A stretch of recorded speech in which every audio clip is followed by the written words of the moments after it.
Yo, what up guys? We're back at it again, and today we're talking about flying first class on Etihad Airways using points and miles.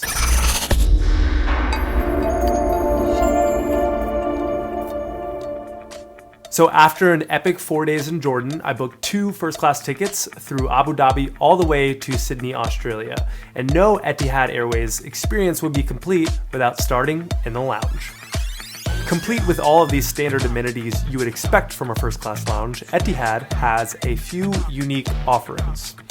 Although small, their fitness room has plenty of options to get the heart pumping, and their kids section has a wide variety of toys, thoroughly tested and left with my stamp of approval. So we just did our complimentary spa treatments. There's a ton of different things you can choose from. I got a back massage. And I got a facial. And they were pretty dope.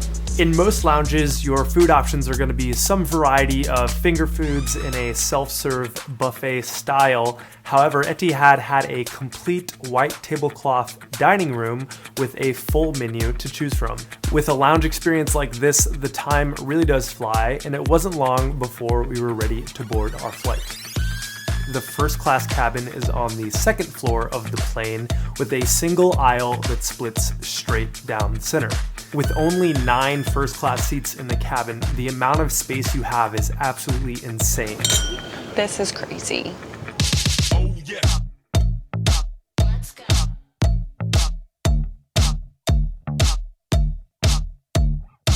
Do you want to dine together? Sure. Yeah, that would be cool. Thanks. Awesome.